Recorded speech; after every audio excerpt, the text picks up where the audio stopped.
This is the Education Blueprint with Dr. Jon Rysewyk, the podcast where we frame excellence in public education. I'm Prentice Elliott, a public school parent, your producer and co-host. And John, today we had Krissy DeAlejandro, the president and CEO of tnAchieves, to talk to us about post-secondary education, life after high school.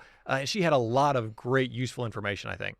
Yeah, I can't think of any one position better to talk about taking a complex process that can be intimidating, a little scary, and really making it make sense. I mean, she went into everything from how to fill out the FAFSA, which every student will do at some point before they finish high school, into considerations when selecting a college. We even had a chance to talk about how we've kind of been rethinking high school the last couple of years and our 865 Academies and how that feeds into this process of what students do when they leave high school.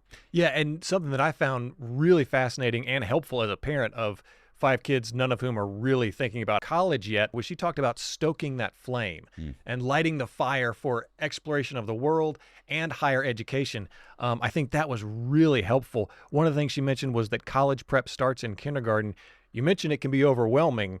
That's an overwhelming statement, but I think the way that you guys broke it down and talked about it made it really accessible for parents out there. I can't wait for everybody to hear this conversation with Krissy DeAlejandro. Let's dive right in. Prentice, today we're talking about post-secondary, which is a fancy way of saying what kids do after they graduate. Yeah, and there's a lot that goes into that, John. As you know, it includes employment, which is going directly into the workforce, enlistment to military service, or enrollment at a college or university. Today, we are specifically talking about enrolling in college, and you have 2 daughters who are in college. I've got 5 kids. College may not be for all of them, but it will be for some of them. And if you're thinking about college and getting your kids into college, that's a conversation that you have to start fairly early. You know, it really is. From being an old high school principal to being a dad, you would think I would be the guy who was in the know with that. But it's one of those things that you do kind of once in your life, or for every kid, maybe twice in your life. And a lot of things change, and there's a lot of acronyms, and there's a lot of processes. And so even someone who had been running a high school, I had to rely on counselors for deadlines and things like that. We're fortunate in Tennessee because there's a lot of opportunities for our kids. And there's also a lot of things you have to do to get those opportunities. So, yeah, it's difficult to navigate, even if you're in the education system, I'd say. Absolutely, and that's why we're talking about it today. Our guest today, who was the first in her own family to go to college, has had a hand in getting, get this, John, nearly 150,000 Tennessee students to college since 2008. Well, you talk about an impact on the state. You want to make a difference in the future. 150,000 students getting that opportunity definitely changes it. So that's awesome. Krissy DeAlejandro is our guest today. She's the president and CEO of tnAchieves, a statewide nonprofit dedicated to expanding higher education opportunities for Tennessee high school students. There was a time, though, it was just a Knoxville-based program called Knox Achieves. Krissy helped sketch out the whole thing on a whiteboard in her office while working as deputy chief of staff for Knox County Mayor Mike Ragsdale in 2008. She has a bachelor's degree from the University of the South, Sewanee, has a master's degree from the University of Tennessee. She's taught as an adjunct professor for UTK and Pellissippi State Community College. And Krissy, I know you're a parent too, so I don't know how you have time to get all that. I think you don't sleep, but thanks so much for being here today. So excited to be here. Thanks for having me. Well, lots of great things to jump into, but also just wanted to know a little bit about yourself and how you got here. Sure. A lot of my background really informs the work we do today. My parents were married very young, 15 and 18, and I came along a year and a half later. My mom never graduated from high school. My dad graduated from high school but didn't go to college, and we grew up relatively low income, pretty low income in a small town in Tennessee where going to college really was for like 10 students every year of a big rural high school. And so there wasn't a college-going culture in my house. There wasn't a college-going culture in my big high school. And so navigating that journey was incredibly challenging and scary and intimidating. And we didn't do any of the things that we were supposed to do to get financial aid. And so luckily, I made it to this amazing liberal arts institution that sort of wrapped its arms around me in a way that I absolutely needed. Didn't realize it necessarily at the time, but I look back now like, oh, they knew that I was like going to struggle without some additional support. So a lot of what we do at Tennessee Achieves is really a reflection on, it's not hard for me to go back to being 17 years old and thinking about the process that my parents and I were just sort of really slogging through trying to get me there. So you have this personal story about maybe not a lot of exposure to that. And we talk to other families sometimes, and they talk about, I didn't know it was an option not to go to college. So some of that was like very much on the parents or in the home you were raised in. And what I love about some of the work you have done, and Tennessee Achieves is now doing, is it kind of levels that playing field and says no matter what background you come from and no matter what your expectations put on you were, there is a pathway for everybody to do that. And I think, that really is changing the face of the state and really giving us a better future. So that's amazing work and an amazing story. So Krissy, our goal, our mission at KCS is really to prepare the next generation of Knoxvillians to be successful. We may be the only organization that wakes up every day thinking about that. You oversee this highly impactful Tennessee Achieves, but I doubt in middle school or high school like you were going, hey, one day I'm going to run an organization like this. So, I didn't even know that was a job. Yeah, so the jobs that haven't been invented Absolutely. yet, right? So what are the major things you think best prepared you? I would be remiss if I didn't say, I've been standing on the shoulders of some community giants, Randy Boyd, Bill Haslam, Tim Williams, Mike Ragsdale. So they've opened a lot of doors, but for me, it's always no is a jumping off point. And so I like the challenge. I like building things. I like puzzles, right? So if I come to you and go, hey, Jon, I have this big idea, and you say no, and my brain goes, all right, but what if we do it this way, right? And so that's been a really fun journey. Never in a million years did I think that Knox Achieves would be Tennessee Achieves, that would be Tennessee Promise, and that we would be the first in the state to offer every student the opportunity to earn a college credential free of tuition and fees. And listening is also, I think, a great skill set. We continue to listen to what our students need and really try to build programs that address things in a really straightforward way. So we're not I'm going to say this and probably regret it, but we're not this white paper organization, right? I don't need a lot of time to study things. We know what's happening with the students that we serve, and we're actively working to try to find solutions. I love that, and you're right. There's a place for folks to write white papers. They give us the theories. It's a great thing. It is, but I think to what Tennessee Achieves. Let me ask you guys real quick, just to clarify. Tell me what a white paper is. It's like a brainy paper, right? Okay, a paper that has the research yeah. and that's important. But I think from a practitioner standpoint, I think about we know what the challenge is. Let's jump in with both feet and measure to see if that thing is actually successful, and then think about how we scale it. That really has been the magic formula. Everything we've done is sort of privately fundraise, get the challenge, continue to evolve, measure, and then scale. So actually do the thing, rather than just talk about it. Yeah. Yeah. That's great. And I've sat in a lot of rooms over the years where everyone wants to pull a committee together. And I probably could do better at bringing people together and being like, what do you think? What do you think? But I'm more of a let's go do and figure it out as we go kind of gal. Get the draft out there and tweak it as we go. And all the work we've ever done with you guys in Knox County Schools has been that way. Why not? Let's try this. Fail fast, but still be moving toward the goal that needs to happen. You got to have the doers. I also think you have to have, especially in this kind of work, the willingness to be actually, we're not getting it right.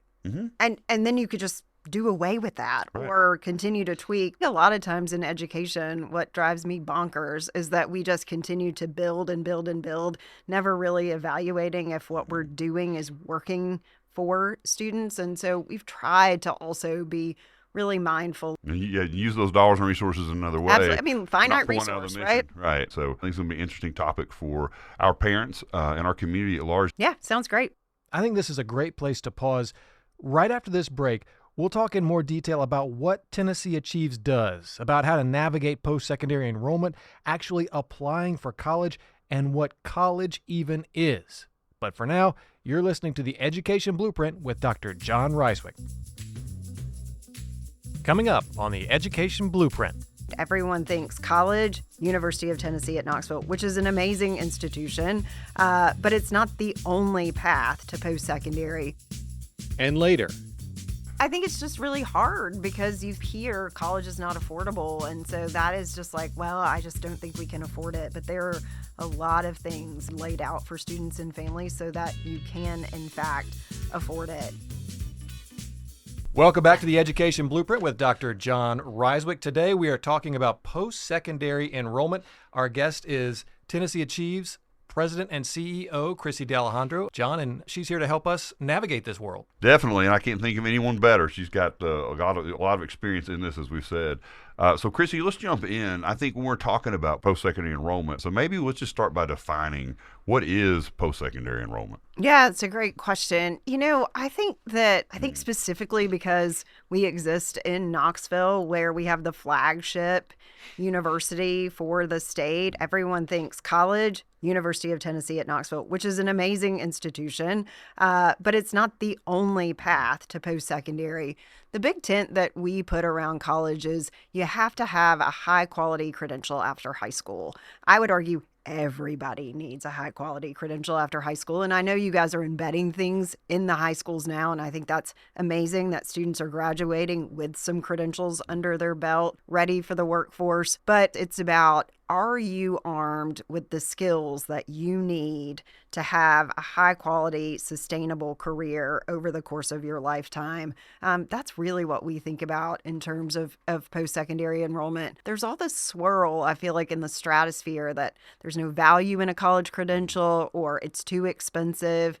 All of those, I think, are just myths that we need to overcome as a society to really think about what's best for not only the student, but our communities at large. I love what you said about that, too. So I think you're right. We're coming out of an era where it was you're college bound or you're not, or we would say you're college bound or you're good with your hands, like that kind of thing. Were the That's right. stuff we heard.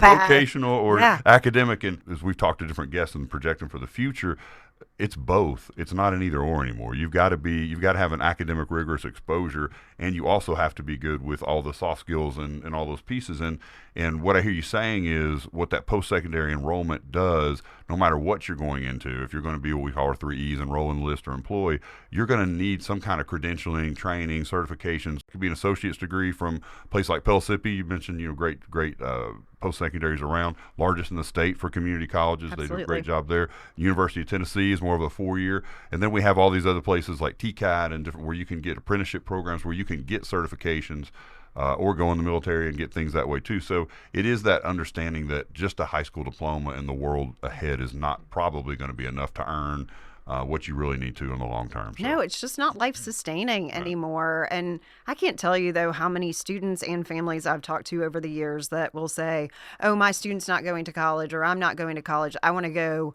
on to technical school. And I'm like, that is now college, right? I mean, you're earning a credential after high school. Yes, 100% still a post-secondary pathway with real success on the other side. And I think of the rigor in those too. We see the manuals, they're written on very high kind of college levels now with the things that are there. So, marrying the rigor with those skills and knowing there's probably going to be some credentialing on the backside of graduation are critical. Again, you all saw this need years ago and said if we're going to, the way Tennessee wins is we get more kids through these programs so we have a more educated, more highly skilled workforce to bring in business. And again, I personally think that's why Tennessee's thriving right now. So maybe break down tnAchieves. You mentioned it's more than just getting into college. There are other pieces around that. So maybe talk about that. Sure. So, we're a public-private partnership that really focuses on not just to college, but through college into the workforce. And so it starts with ensuring that the funding is provided mostly under the Tennessee Promise umbrella, which is focused on community and technical colleges. There's a 4-year component, but it is a complicated caveat. So if any families want to know about the 4-year caveat, see our website or give me a call. But we also have volunteer mentors. So what we realized very early on, Mayor Ragsdale was also the first in his family to go to college. What we talked about often was that, okay, we can provide the funding, but if you really don't know how to navigate, or your parents have never gone, or like you said, parents who have been far removed from the post-secondary process, having someone to be able to encourage and to help ensure that you're meeting all the deadlines, incredibly important. So we have a volunteer mentoring component that we've had since 2008. So someone that helps sort of walk alongside the student as they're making that transition into post-secondary. Randy Boyd's big idea was the community service component. Our students have now given back over 5 million hours. Randy never runs out of big ideas, does he? Always the big idea guy. And so he says that we're the largest community service provider in the state. I don't actually know if that's true, but I like being first, so I tell everybody that it's true. But those are sort of the help students get in pieces. We file FAFSAs. We're embedded in some high schools on a pilot in Knox County. So there are all sorts of things that we're doing to try to help students get in. Lots of reminders, lots of nudging. And then once the students land in post-secondary, we feel a very real responsibility to ensure that they have the tools to earn the credential. So we have coaches embedded at our community colleges. Pellissippi State, for example, we have 5 coaches working to get students actually to the credential, 6 times more likely to graduate if they work with a post-secondary coach. Times. So it's a huge game changer.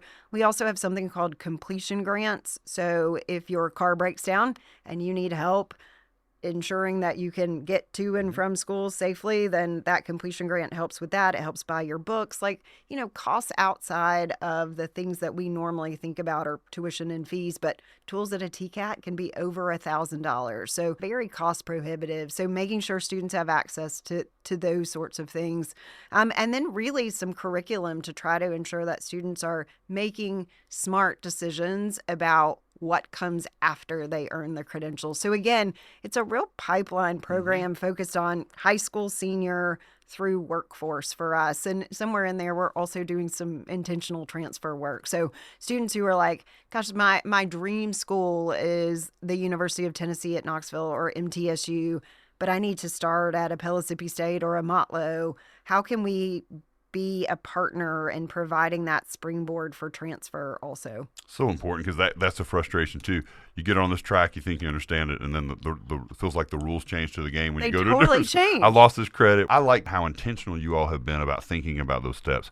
That support piece, when you talk about mentors, there's not been a guest we've had on yet when we talk about the kind of their story. People that all helped us along the way, maybe nudged us on the shoulder, maybe asked us to do something, maybe saw something in us that we didn't see. You all see that and see the potential for the people for the future and bring mentors around. There's always a financial aid piece. I love the trainings and supports because things change and processes are different, and all that can be enough to make someone just go, it's too much, and fold, and you all stay in there. And then the financial backing too for other things that come up when life happens when you're in the middle of that. So it really is a wraparound. You talked about your experience in college, that people wrapped around you for that, and I see now that manifesting for students across the state with what you all do. Let me ask for a little clarification on the mentors. What does a mentor in your program look like for these kids? Yeah, that's a great question. So it's a volunteer from the community who helps the student navigate the process from graduating from high school and enrolling at a post-secondary institution. So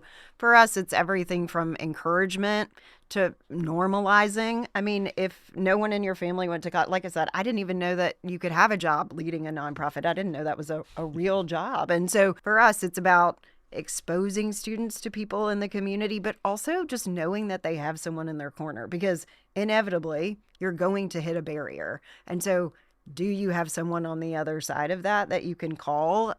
Many students do, but also many students don't. Mentors don't have to have all the answers. We try to do that from an organizational standpoint, but it's just another somebody in the village that needs to be there to help get the student where they need to be, especially for our vulnerable students. That's great. Somebody that they can see that models that Absolutely. behavior, that stuff they're trying to accomplish. You also mentioned the FAFSA, Yeah. the free application for federal student aid, which if you've got kids just in elementary school, maybe you've never heard of it. But there comes a point, if your kids are thinking about college or if you want to get them into college, that it kind of consumes your life for a little bit. Tell us a little bit more about that. Yeah, I've often said that it's the document that exists to prevent students from going to college. It can be very intimidating. I mean, you need your tax information. The parents have to be a part of it. My daughters usually call me from school and like, Dad, you have to go in and log in your PIN. And I'm like going, remind me what it was. So yeah, it continues to be part of That's right. It's not a one and done process,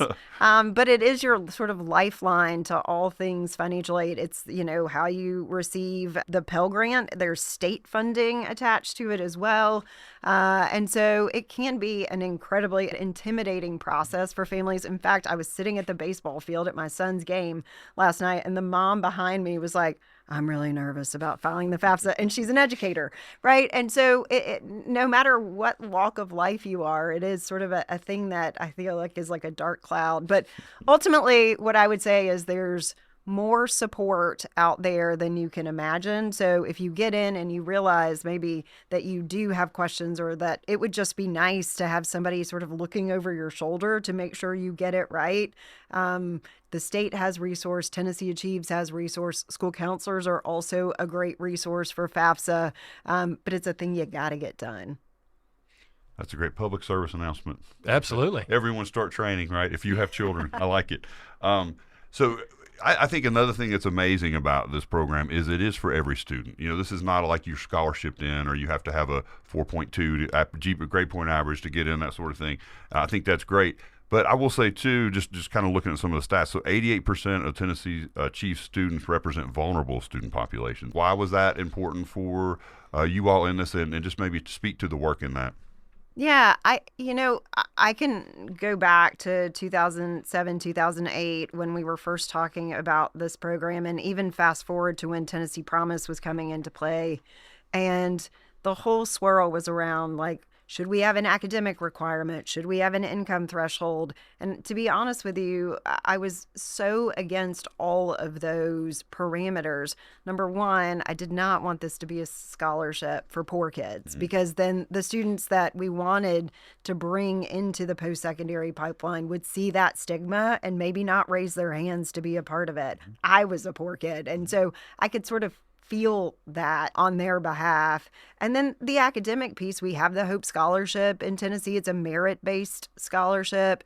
And while I think it's a fantastic scholarship, it didn't move the needle. And what we wanted to do was to bring a new student to college. In order to bring a new student to college, you have to think a little differently. So that universal component, incredibly important to us. And really what we've found over the years is that every student needs support along the way, regardless of background, zip code.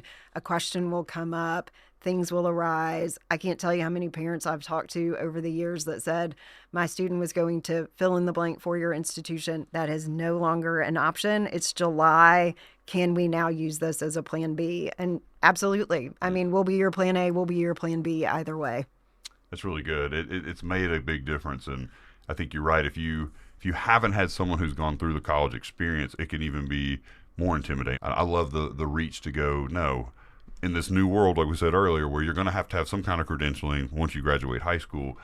It's not an option to sit on the bench. Everybody has to play if they want to be able to get where they need to be, and I think you all have made that easier for everybody. So we've talked about the nuances of what it means to apply for post-secondary enrollment, but maybe if you could just give kind of a overview of steps that happen in that, outline some of the overall big milestone steps to make that happen. Sure. So the Tennessee Promise application opens August 1 of a high school student's senior year. Sure.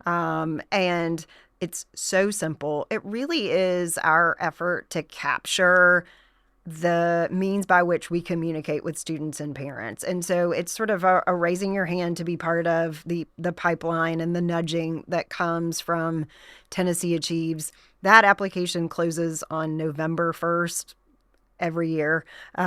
We have about 66,000 students who apply. It's insane. 66,000. 90% of high school seniors who apply to be a part of what I think is just a lot of intentionality around this pipeline work. And from there, we go into very deep sort of FAFSA mode, ensuring that students are completing that important financial aid step. We blitz the state, and we have what we call team meetings in the high schools, where we talk about Tennessee Promise, but we really do talk about big picture college. So if four-year institutions are your thing, hey, Tennessee Promise most likely will not fund that. But let's think about what's the scholarship application look like for these institutions? We want students going to the right fit. It's not about funneling all the students into community or technical college. We just want opportunity for every student. We visit in December and January and do these sort of presentations about what it is to go to post-secondary. And really, for us, it's about maybe no one's ever had an intentional conversation with students. So you see a human up there, and if you're sitting in the audience, you get their phone number and you can call them or email them. So that's sort of how it starts. The mentors come into play at that point too, to say, I'm your mentor. I'm going to be here to guide you through the process. Pre-enrollment in college. So that's when that volunteer steps into place. There is a FAFSA application deadline. Tennessee leads the country every year in FAFSA completion. We Tennessee Achieves students tend to be in the high 80s to benchmark. The state average is about 49%. Wow. So it is an amazing effort with so many partners. It is a big everybody rowing in the same direction. I wish we could do lots of things like we do FAFSA in the education space. And then from there, again, it's about making sure students are what I refer to as buttoned up.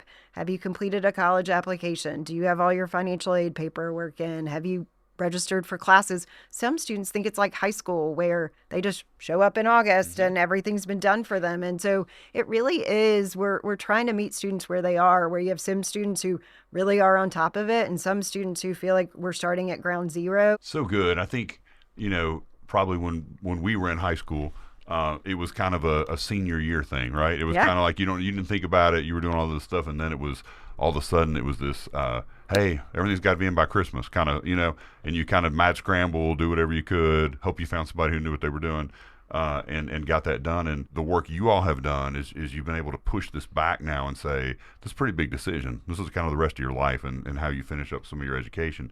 And it's not just a senior year thing. Lots of great information. Krissy, another component Tennessee Achieves has added in Knox County Schools is Knox Access. Can you tell us a little bit more about that pilot? Yeah, it's we're in year 2 of a pilot with Knox County Schools to embed a coach to really do the post-secondary milestone work. I think what we know, and I think you would agree, is that counselors have a lot on their plate.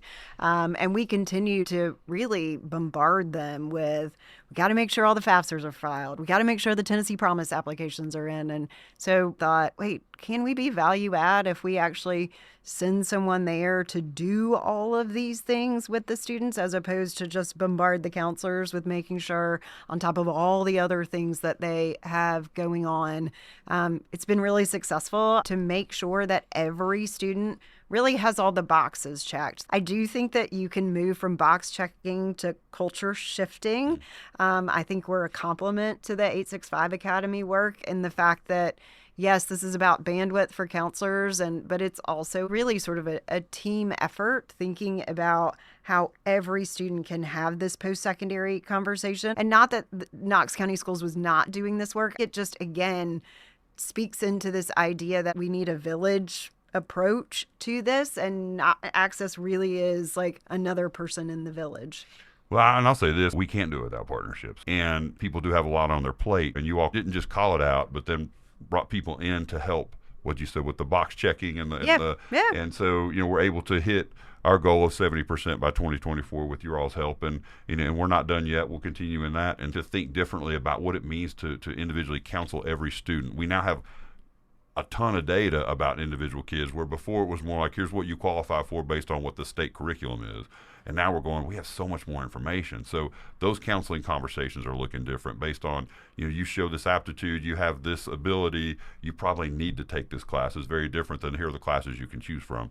And so we're seeing that shift happening in our counseling world, which ties in really nicely with what you guys have done as well. Absolutely. But again, I think the intentionality behind somebody in the building that's thinking about this piece of the puzzle every day, where from my vantage point, and correct me if I'm wrong, but school counselors have 50 things that they're expected to think about. And this is one of 50. Right. My team is able to literally focus on which students don't have the FAFSA completed, which students need a college application filed, which students need to make sure their Tennessee Promise application is in. And we can extend that work through the summer, making sure that summer melt doesn't happen. Summer melt being like everybody says they're going to college and then the summer happens and then they start just melting from the pipeline. Yeah. And so, we get that email every week that shows where every high school is in terms of these milestones, and we can see exactly where we need to lean in and push.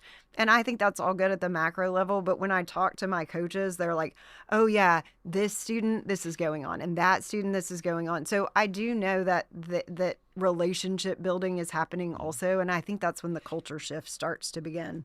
Totally, and you're right. We saw the grad rate go up to 93% this year, but I think the behind the layer scene of that, they're like, that's great, and that's actually a really high number. But when we looked at our subgroups of students all increased, we saw our Black and African American go up to 86%. Like, that's one of the highest it's been. We saw our special ed number grow up to 75, almost 76%. So we're seeing it's not just moving the graduation rate; it's moving all kind of even vulnerable populations up as well. And that's when we're on to something, right? That's when we know it's going to give every kid a chance to do it. So it's been a great partnership. I think we're all in it together. I mean, I think ultimately that's when we went into the schools, that was our message. It's not that, hey, you guys are not doing a great job. It's like, we're all in this together. Like, if we all row in the same direction, can we do better by students and families? And I think what we're seeing is in year 2 so far, it's working. Yeah, and I would like to bring up one stat that jumped out at me. Something we found in our research was that Tennessee Achieves students are 236% more likely to graduate from college than their peers. Krissy's nodding. That is an amazing statistic. And when we come back, Jon, we want to talk about some of the strategies and how this works on the ground in Knox County Schools. But for now, this is the Education Blueprint with Dr. Jon Rysewyk. Coming up on the Education Blueprint. And really going, we've got to shift. Our focus can't just be, we got them across the stage, now it's someone else's job. And later, I would argue stoking the fire comes from continued exposure to things that sort of light that student's fire. Welcome back to the Education Blueprint. We're here with Krissy DeAlejandro, the president and CEO of Tennessee Achieves. And Dr. Rysewyk, I've heard you say many times that as a district, we were once focused on getting kids to graduation. It's become clear that the focus in the district has to be on preparing kids to be successful in whatever they do after graduation. So what caused that shift? Yeah, great question, Prentice. And I think it is a very intentional shift in the goalpost, right, or movement of that goalpost, because, for a long time, we were just looking at what is the state holding us accountable for? Graduation. How close to 100% can we get the kids walking across the stage? And then I think, me as a principal, it's been 15 years, but me as a principal, I could remember the kids who would get across the stage. Organizations like Tennessee Achieves would help them get to school. And I always remember it was around Thanksgiving, right? So Thanksgiving break, they'd be at the football game. And you're like, oh, great to catch up, see how their first semester's going. And then I would see them the next Friday night too, and I'm thinking, well, maybe their fall break fell into that string. Then I'd see them one more, and I'd come and say, we need to have a conversation. Come here, like, what's going on? And that's usually when they would come with the story of, well, this happened or that happened, and I came home. Right, yeah, exactly. Life, always. Or I had no idea the classes were going to be that hard, right? Like those kinds of things. Or even sometimes people, I should have taken that class when you all told me we should have. So you get kind of this mixture of all these stories. I think our principals all had a story like that. And really going, we've got to shift. Our focus can't just be, we got them across the stage, now it's someone else's job. That was really what that shift for us became. It was really about how do you demonstrate mastery or proficiency for what's ahead while you're still in school. I have some personal stories from that. My daughter, I can remember, she's now in college, was able to take 7 dual enrollment classes through Pellissippi before she left. That exposure to her, to what it means to interface with a college professor, to understand what a syllabus is, to understand how that grading scale works, all those things really got her ready. And she didn't feel like it was ice water to the face when she took her first classes when she got to school. So that was very intentional for us to think about that. And so 3 years ago, we began on this journey to go, how do we restructure high schools in a way that all of our students have a pathway? and more than just something on a piece of paper. How are those experiences happening? How are they getting on a campus? How are they asking questions? How are they hearing from people on the other side? How are they hearing from CEOs and business leaders that these were decisions I made or these are lessons I learned? So all of that went into how we set that up, all born out of graduation rates. We've seen our graduation rates actually increase over the last couple of years. This past year for 2024 was our highest at 93%, which is great. But ultimately, there are other pieces to that too. And when I was in school, and it may be the same for you guys, the way to get a taste of college was AP courses. Yes. And that was it. Mm-hmm. And that has changed so much, Krissy, just in the past 20 years. And I know you guys have been a big part of that. Yeah, I think about, like, for example, the explosion that it has been dual enrollment and how great that is. I mean, talking about your daughter, I mean, think about a first generation student who takes a dual enrollment class and is like, wait a second, like, I just did college, so I can do this, right? I mean, so it's all this sort of psychological, like, boostering that they are in fact college material, because I think for many of our students, they feel like they're not college material. And that was really what we intended. I mean, we looked at some of those stats, 2001, 40 million students enroll in college but don't finish, and I know there was like, well, more accountability to the post-secondaries. Well, there's a piece of that the K-12 have to own too.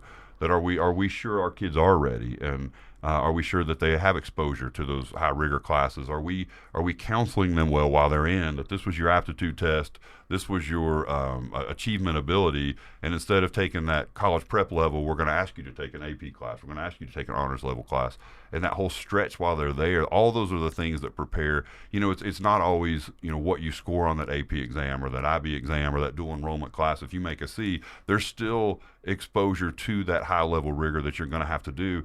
And you mentioned that building that confidence to kind of go, I can do this. I told one of my daughters that at some point you're going to hit the wall. That's what college is about. They push you to see how far you could go, and that's when you make life decisions, right? About what am I going to do or what major am I going to change. So we've all had that class that drove us into that area. That's what college and post-secondary enrollment is all about. And every employer understands that too. When you have that degree, you have that certificate, they know what you had to fight through to get to that, and that ability to stay with it and that grit to get it done. And that's really what a lot of this is about. And of course, there's skills and things you learn too, but really to most people, those are the things that are there. We wanted to build that in our kids before they left, and we wanted to know what before they graduated. We wanted to know what is it we can do to make that happen. We didn't want our kids to be part of that 40 million dropout statistic from college. We wanted them to finish and be able to go on with their life plan that they had started while they were with us in Knox County Schools. I think it's like a mindset reset almost also, right? About especially this sort of early exposure that you're providing allows them to start thinking about what comes next. I mean, I don't think in 10th grade, and I was like a pretty high achiever. I wanted to go to college. I knew that, but I had no idea what in the whole world I wanted to do. And so I thought you could do like 5 things with a college degree, and I was like, well, I'm good at math. I'll major in math. And then I got to college and I was like, I'm actually not that great at college level math, and quickly made a pivot. But it is, I think that early exposure that you're giving them allows them maybe not to find their pathway, but maybe find what's not their pathway, which I think is just as important. Totally agree with that. We say all the time, because we get questions about like why 865. Why did you all think to reimagine high schools? And it isn't, because people talk about like the European track. Identify at 15. This would have. That's not what this is. Not at all. There will be some kids who find that along the way, and which is great. Right. They've stacked some credentials. They've done something while they're with us that turn into apprenticeships or turn into they're a sophomore now when they enter college and not a freshman, and that's wonderful. But really, it is about stretching their mind beyond that 12th grade year. It is about seeing another professional that looks like them, feels like them. I've got that story. I had those interests too. Going, well, I might be able to do that and be that. And then just having those exposures. I'll say this. Another piece of that. We've had a lot of teachers. Part of 865 has been the externship, where they'll on an in-service day actually go to a corporation and spend the full day with them. I think this was kind of a surprise on our end. The professional development that our teachers get, they come back going, now I know. They bring these stories back in their classrooms. Like, they've been very energized about spending time in some of our local businesses. So I think all of that just goes to what you're saying, stretching that mindset beyond just your 12th grade year. Starting your plan there, but knowing what that finish is or what it's not, so you don't waste time and parents' money or scholarship money. We've already had some stories from that of some college-bound kids, and we were at Farragut. We brought the CEO of Champions there. That one young lady talked about the difference between athletic training and going into nursing. She knew she was going to college, knew she wanted to enroll, but those exposures and visits to those places kind of made her go, I don't think I want to do athletic training. I didn't think that's what it was. I really want to do nursing now. And that mom had actually called the principal and said, I wished I had this in high school. So I think those kinds of things to get them started on that track and build that confidence to get that done, hopefully will be part of that. Another big part of that too, and maybe you could speak to this a little bit, is really making sure that we have that academic rigor at every high school. All of our high schools now are working toward that, but we call it advanced academics. Prentice, you talked about advanced placement courses. We have some, like at a West High School, that's an IB program, looking to do some of that expansion in Austin East as well. Dual enrollment. Something cool about dual enrollment our listeners may not know is that coming out of the pandemic, Pellissippi State Community College made courses available to our students virtually and then kept that virtual option open so kids at all our high schools have access to take college-level courses from the comfort of their high school classrooms. And, now dual enrollment is 24% of their enrollment that they have. A quarter of the enrollment at Pellissippi is high school students. Yes. That's amazing. Which is a huge shift for them than when it was like 5 years ago even. Yeah. You did mention, John, AP, advanced placement. You mentioned IB, and then there's another concept, Cambridge. Can you explain those real quick? Yeah, Cambridge is a newer one for us. We have a few schools that are looking to add that in next year, like a course or two of that. They're all very similar for most people. There's probably some nuances in what each one does, or maybe its philosophy on how it does. IB, International Baccalaureate, is an international curriculum. Advanced placement is really kind of built with the College Board and really just talking about this is the rigor we need at the college level. How do we get that down to the high school level? Cambridge is very similar to that too, again with a few nuances. So if you're a middle school or elementary, kind of think about honors classes. Like this is that stretch, a little more rigor, building that mindset for tougher challenges. Why the state system actually weights GPAs based on taking some of those classes, because you're not always meant to make an A. Sometimes you're going to make a B, sometimes you're going to make a C, but you still get some weighted. You're not penalized for that because they understand they are all stretch courses. But it does build that muscle you talked about, Krissy. It does build that confidence.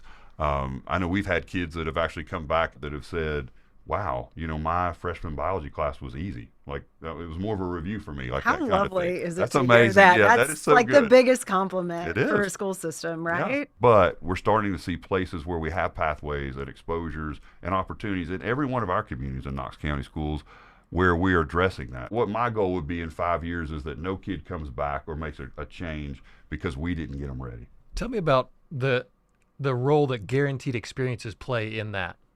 Yeah, that's been a part of 865 that's really been the 865 Academies that's been really cool. So now every student who goes into any of our high schools now, because they're all on that track, they'll all take a freshman seminar class. What we wanted to do is set out as a district, and what I challenged the team with is be able to stand in front of any parents at Knox County School and say, hold us accountable. Here's what your kids will get while they're in high school. And that's where the guaranteed experiences kind of came out of. So that our team worked really hard to go, well, what would that look like year over year? What would those things be? And so part of that was this freshman seminar. Every freshman takes that in Knox County Schools. They do aptitude testing, they do career research testing, and I think the most valuable piece is they'll have 5 to 6 guest speakers come in that are local business leaders who come in and tell their story, tell what their business does, and tell what's needed in their skill sets. The research showed that years ago would gravitate toward what they know, because if I have a professional in my life, that's probably what I'm going to do. It's not always your aptitude testing and what you're maybe gifted or slanted toward. Meaning, like if your dad's a doctor, you want to be a doctor. They're kind of your mentor. You might go to work with them. But what we know is, the child may not have that giftedness, right? What we want to do is have this aptitude testing that kind of says the way you answer these questions and the experiences you've had, it kind of paints this picture of here are things that you're slanted toward. Now, when a guest speaker comes, we try to be diverse in who those people are. What businesses they represent, what levels of degrees they have, and it takes to be there, so that kids can then go, hey, wait, I have an aptitude toward that. I might want to ask more questions. We also then have a field trip with those groups, so they'll go to places of business. I think one of my favorite stories was going to the baseball field that's being built, and Absolutely. we had people from the business side, we had kids from the athletic side that all got to tour that facility, and we're just amazed that they're getting the behind the scenes of this historic build in Knoxville. But then they got exposure to people. They're talking about the work. So one, neat experience for any kid, but two, they can start seeing themselves in all the jobs it takes to pull off a project like that. And they were seeing that locally to go, wait, maybe I can see myself here in 5 to 10 years doing this kind of work. So those are just examples of that. And then probably the last two parts of that guaranteed experience are every student sophomore year on a post-secondary campus. That could be TCAP, that could be Pellissippi, that could be UT. And then their junior year, we look for a work-based learning 2 to 6 hour experience that they have in the academy subject that they've picked. So I think of UT Hospital, they've been a great partner of ours in that. And they get to actually go to the simulation labs and spend time there. They get to talk to nurses and doctors and have them kind of explain what a day in the life of looks like and that sort of thing. So we're guaranteeing certain experiences in the sense that every kid starts high school in a freshman academy where, in addition to regular classes, they take aptitude tests, they meet people with all different jobs, and then learn what it takes to do those jobs. Then when they go into career academies, they're able to go to businesses and college campuses to see work and college for real.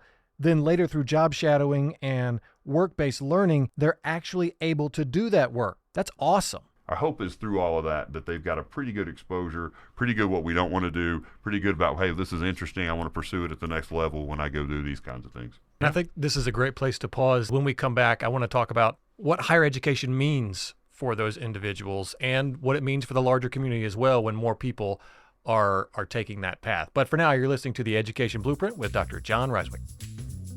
Still to come. And so it's just, how can we be really intentional as a community, not just as Knox County Schools, about providing the resources that are needed to get those students where they need to be, because all of them can get there. Welcome back to The Education Blueprint with Dr. Jon Rysewyk. Krissy, let's start with you. You've said in multiple interviews that college changed your life and the cycle for your family. Tell us a little bit more about that and what it's meant for you. Yeah, it absolutely changed everything. I'm only child, had really amazing, supportive parents. But because neither of them went to college, our lives look very different than what my life looks like now. I now have 3 kids and they talk about going to college all the time. And I certainly was not talking about going to college when I was, 9 years old like Henry or 11 like Beatrice. And so I do believe that the cycle is forever broken. I think they know in our house it's a non-negotiable. So this whole college is not for everyone, doesn't fly in my house. But it is, but they talk about what they want to do, and it's from an exploration place, not from a place of feeling like they're boxed into something. It's a really lovely thing to see. I've told this story a million times over, but my oldest, from a very young age, he's heard about college going and all of those sorts of pieces of the tnAchieves puzzle, and so he started talking about how he was going to college at Wake Forest. My husband went to Louisiana Tech, and I went to Swanee, and then UT, and so we have no tie to Wake Forest. And so finally one day I was like, sweetheart, I'm excited about Wake Forest. It's a great school, really pretty, but why Wake Forest? And he was like, college in a forest. And I was like, oh, well, we need to okay, that works. What I just he was 3, and I think it's so great. And so the conversations in our house are just really different. And I think it's just because of all the opportunity that my parents didn't have that I, in fact, had, and now passing that along to my kids. I know what it takes to get into college. My parents had no idea. Again, I just cared a lot about my grades, and I was highly competitive growing up. It hasn't changed in adulthood either. But I do know what it takes. And I think about my son is in his freshman year of high school, and the way that I can advise is very different because I got to go. The story that you tell is interesting for so many reasons, but you talk about how you had to take so much of that ownership on yourself to get to college. And I think about my 5 kids, and programs like tnAchieves and the 865 Academies are going to be critical for their life after graduation because they're not all self-starters that you have to be to get yourself there. The design of tnAchieves was to help kids get to college, but there has been a shift in what success after graduation looks like for each kid.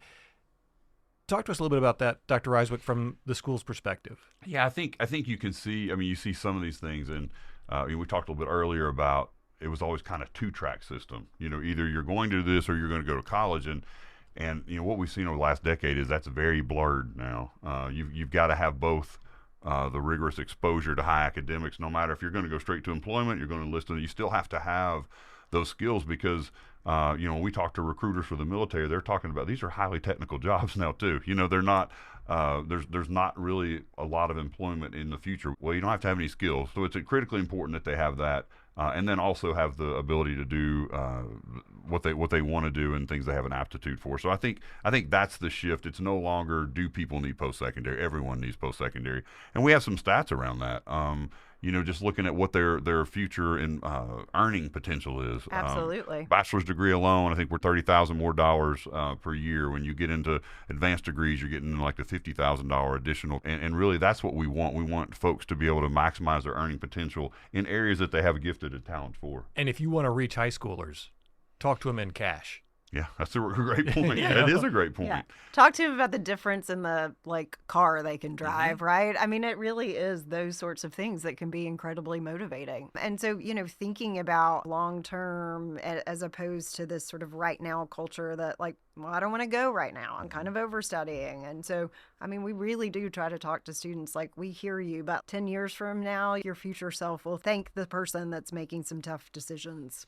It doesn't get easier. So I've got a daughter who's graduating from UT this year, and her thing is well, I think I'm going to take a little bit of a break before I do my master's. And I said, you'll never be as ready as you are right now. You're in the flow. You're in the, and also we have those conversations as parents.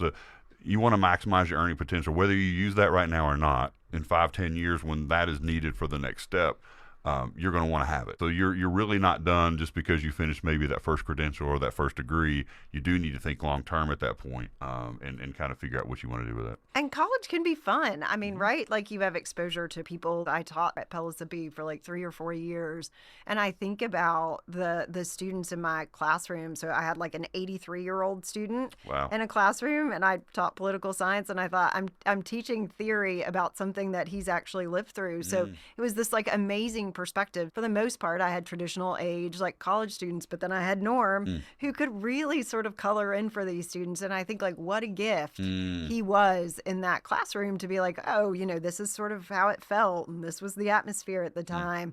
And so I do think even beyond just the academic piece, if you can find a college where that sense of belonging is felt, it can be just sort of life-giving, if you will, in lots of other ways too.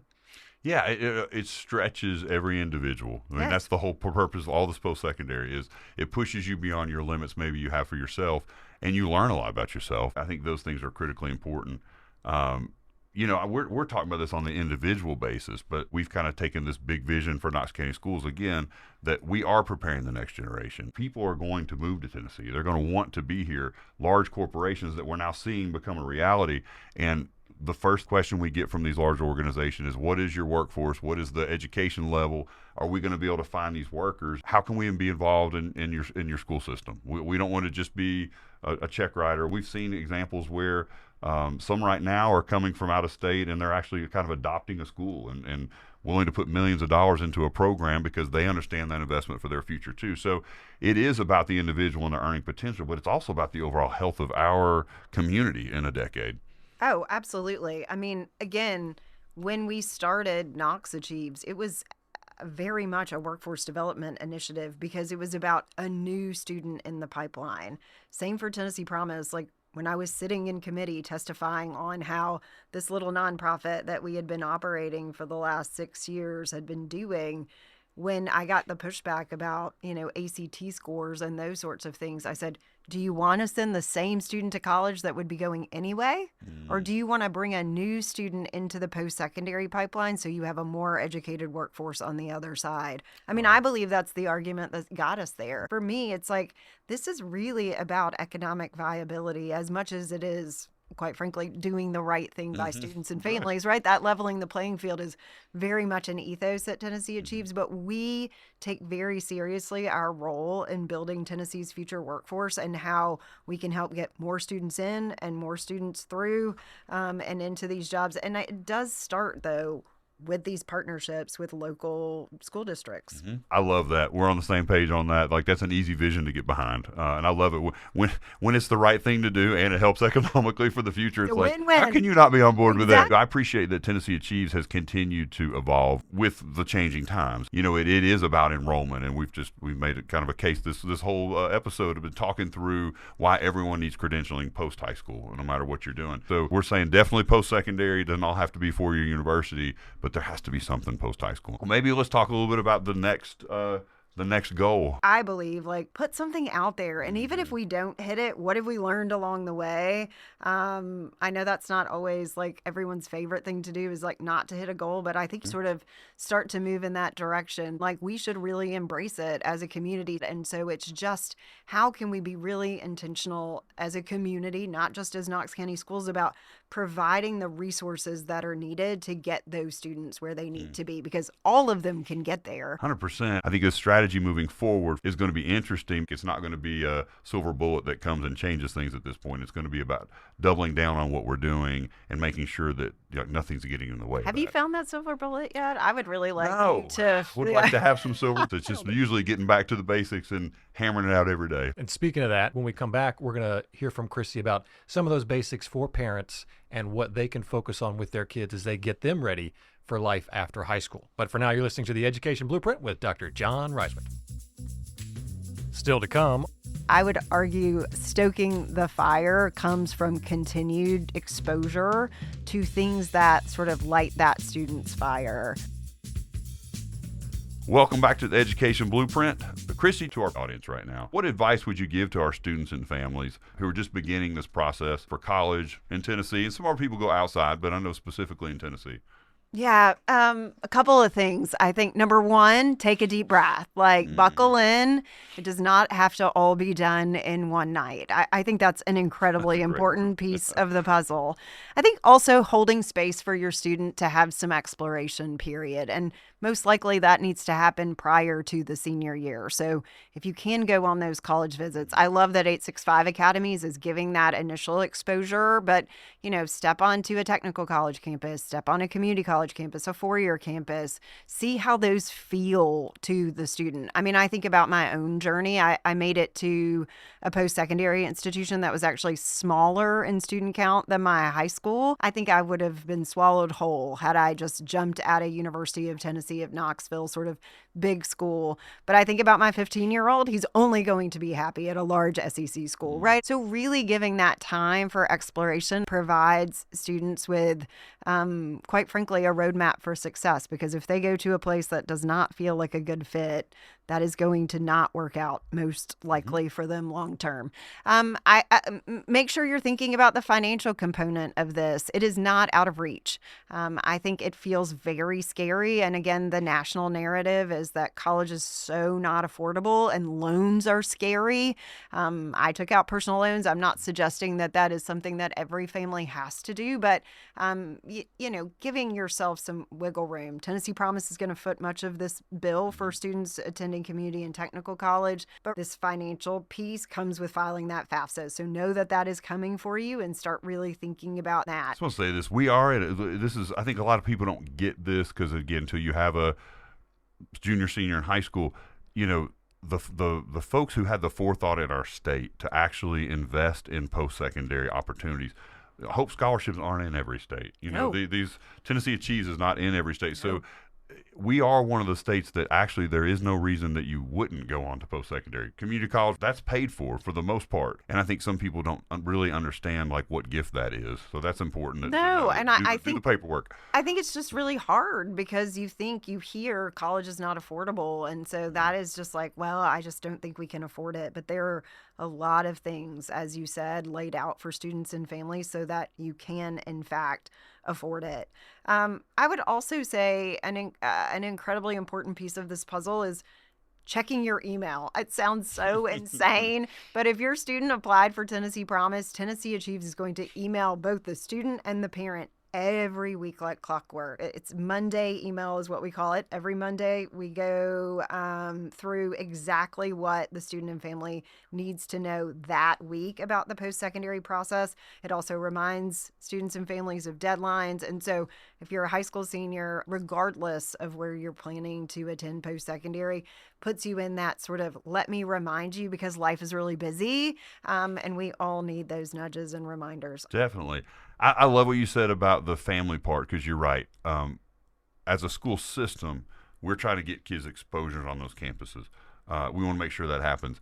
We're in no way wanting to take the role of the parent in that. Parents are extremely important, and grandparents and whoever that family unit is are extremely important for our kids too. And you can go with the school system, but then you need to go back with those folks, your family, because they know you. They know fit. They know situations. They've known you since you were little. They're going to help make more of those visits, do more of those kinds of things. And then I would say my second thing I would say to families, be involved in high school too.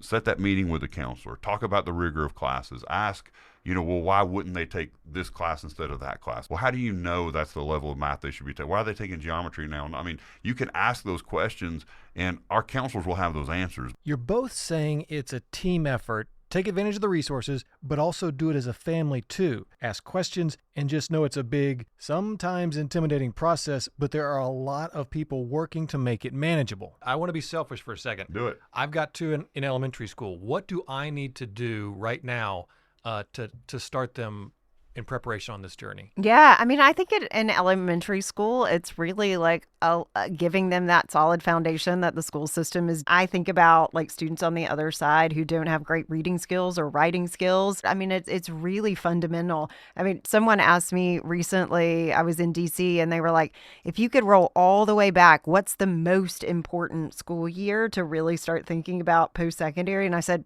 kindergarten. But to have the conversations about college material, start thinking about that now. And that comes with, being able to read, to understand. And yes, multiplication tables are important. And all these fundamentals are huge building blocks to get you where you want to be. I believe that's the most important piece of the puzzle, actually. And then we talk about middle school because we've talked a lot about high school kids and the programs that are available.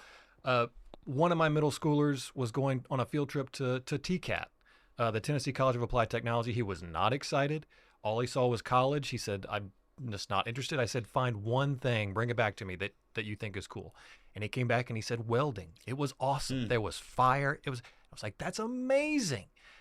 So what do I need to do as a parent to kind of, if you will, forgive me, stoke the flame, but keep that excitement going for whether it be TCAT or any other post-secondary while they're in middle school, even before they get to the 865 Academies? I think it's that heightened awareness of what you can do on the other side of college. For a student like that, that's like, this is not a journey that I'm excited about.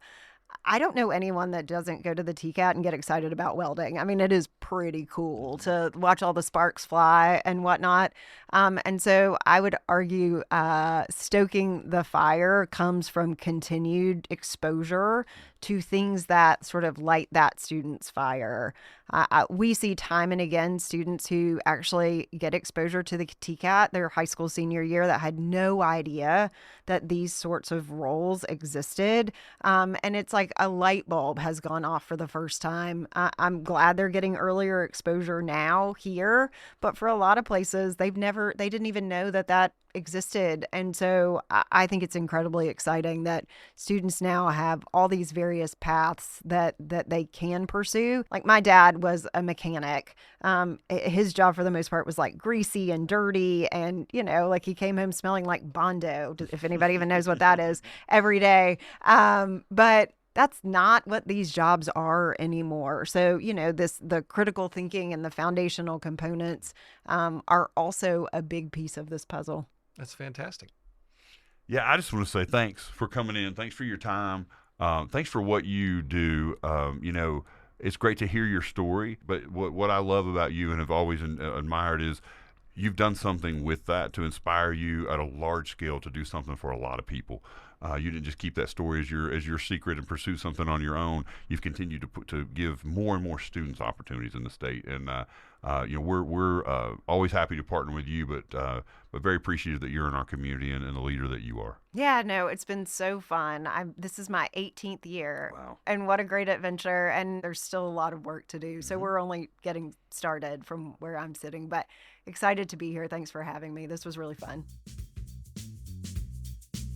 If you enjoyed this episode, please share it and follow and subscribe to the Education Blueprint with Dr. Jon Rysewyk for easy access to all of our newest content. And if you can, leave us a review. It really helps others find the show. The Education Blueprint with Dr. Jon Rysewyk is a production of Knox County Schools and hosted by Dr. Jon Rysewyk with me, Prentice Elliott. Our team also includes Knox County Schools Assistant Superintendent of Strategy, Corey Lautner, KCS Creative Services Supervisor, Abby Harris, and KCS Executive Director of Public Affairs, Carly Harrington. Kaylee Walker coordinates promotion at Knox Schools on Facebook, X, and Instagram. Our cover art was designed by Justin Johnson.